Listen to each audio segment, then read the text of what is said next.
Only in America would a black woman believe she's worth $700 million. The words slithered across the boardroom, half-translated laughter echoing around polished walls. Dr. Naomi Ellison stood perfectly still, the only woman, the only black face, the only one they thought beneath them. They mistook her silence for submission, her grace for weakness. What they didn't know was that every smirk, every whispered insult in Mandarin was being recorded, every cruel word sealing their own downfall. By the time the meeting ended, the deal that was meant to make them legends would become their ruin. But first, please make sure to subscribe to the channel and comment below from which city you are watching this video. The private jet sliced through the clouds, its cabin filled with the low hum of engines and quiet determination. Dr. Naomi Ellison sat beneath the soft cabin lights, reviewing the merger documents for what felt like the 100th time. Every line, every clause represented years of work and the $700 million deal that could redefine the future of clean energy. Her assistant, Kiana Brooks, watched from across the table, concern etched across her young face. Naomi didn't look up. Precision was her ritual, control her armor. Outside, Beijing unfolded, a glittering mosaic of modern ambition and ancient tradition. Naomi adjusted her glasses, her mind replaying her mother's words, "Predators hunt the moment you blink." Her mother had cleaned houses for the powerful, yet somehow taught her daughter everything about power itself. As the jet descended, Naomi's reflection in the window was one of poise, a black woman who had built an empire in an industry still dominated by men who doubted her existence. On the tarmac, cameras waited. Reporters, investors, translators, all there for the woman they underestimated before she even spoke. Then came Xiao Ming, Harvard-educated, immaculately dressed, and already smirking before their handshake. The son of China's most powerful energy magnate. He greeted her warmly for the cameras, but the words he whispered under his breath were ice cold. So they sent the diversity hire herself. Naomi's smile didn't waver. Every insult was a note she filed away, another layer in the mask she wore so well. Because this trip wasn't just about signing papers, it was a test of dignity, restraint, and control. What none of them realized as they ushered her toward the waiting convoy was that Naomi Ellison understood every word, every slur disguised as a joke, and that knowledge would soon change everything. The marble floors of Jiao Industries gleamed like mirrors, reflecting a history carved in privilege. Dr. Naomi Ellison followed Xiao Ming through grand corridors lined with portraits of stern-faced patriarchs, generations of men who believed leadership was a birthright. Ming gestured proudly to the wall. "Our legacy," he said in English for the cameras. But in Mandarin, he added what he thought she couldn't understand. "In America, even monkeys wear silk robes." Naomi's face didn't change. She had learned long ago that silence was not submission, it was strategy. Every insult, every smirk, she let slide across her surface like rain on glass. The real power was in patience. At lunch, the boardroom glittered with wealth. Rosewood table, leather chairs, and porcelain dishes worth more than a worker's monthly wage. Ming played host, pouring tea and laughter in equal measure. The conversation turned casual, then cruel. "The American market is emotional," one executive remarked. "So many opinions, especially from women." The others chuckled, unaware their laughter was being captured by hidden microphones Naomi's team had prepared in advance. She responded calmly. Volume rarely correlates with impact. True power speaks for itself. The words cut like a scalpel, sharp, controlled, impossible to ignore. For the first time that afternoon, the room fell silent. That night, in her hotel suite overlooking Beijing's skyline, Naomi reviewed the day's recordings with Kiana. Every word was there, every hidden sneer and quiet insult preserved. "They think speaking Mandarin makes them invisible," Naomi said softly. "Let's use that." Across the city, Xiao Ming drank and bragged about his American guest, already certain the deal was his. He didn't know the woman he mocked was quietly dismantling his empire. The next evening, Naomi arrived at the Jiao family estate, a sprawling monument to old power.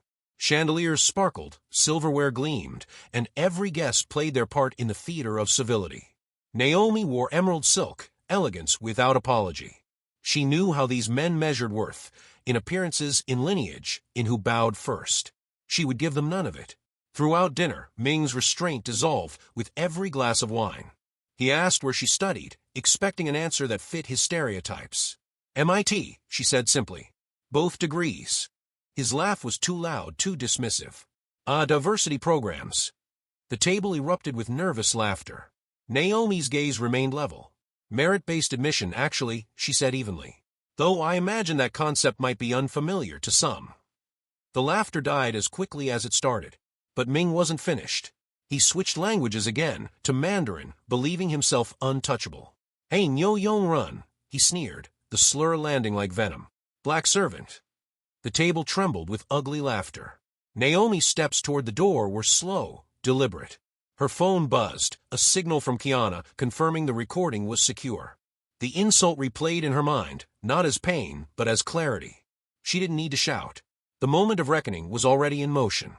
In the dim corridor outside, her reflection shimmered against the gilded walls. Her mother's voice echoed within her, "Baby, let them think they've won right until the moment they lose everything." When Naomi re-entered that room, the world would watch an empire crumble. The chandelier light shimmered across crystal and polished silver as Naomi Ellison re-entered the dining hall. Conversations faltered. The laughter that had mocked her moments ago faded into uneasy silence. Xiao Ming looked up, his smirk returning out of reflex, the arrogance of a man who still believed he held the upper hand. Naomi took her seat with deliberate grace, folding her napkin, her expression serene. When she finally spoke, her voice carried across the room, calm, steady, and in flawless Mandarin. "My sincerest thanks for this excellent meal." The words landed like thunder. Forks froze midair. Wine glasses trembled in stunned hands. In that instant, every man at that table realized the enormity of their mistake. Ming's face drained of color. His father's executive stared, as if witnessing a ghost. Naomi rose slowly, her movements precise and controlled. "I spent 2 years at Shanghai University," she continued in Mandarin, her tone polite but lethal. "My professor said I had a gift for understanding nuance." She let the pause stretch, the silence twist tighter around them. Now I see what they meant. Then she switched back to English, clear, formal, and final. "As CEO of Ellison Global Renewables, I am terminating all merger discussions with Jiao Industries. Effective immediately." The room erupted, chairs scraping, voices rising in disbelief. Ming stood, shouting, his composure shattered. "You can't do this." Naomi met his panic with quiet authority. "A servant doesn't sign billion-dollar deals," she said. "She ends them."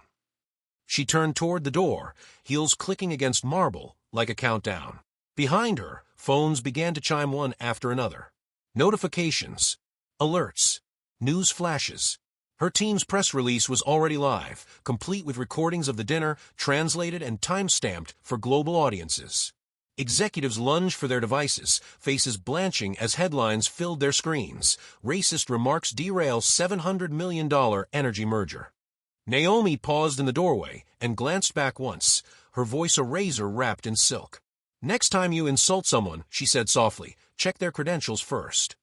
Then she walked away, calm, unbroken, leaving behind a collapsing empire and a room full of men who finally understood that the woman they'd called servant had just rewritten the meaning of power.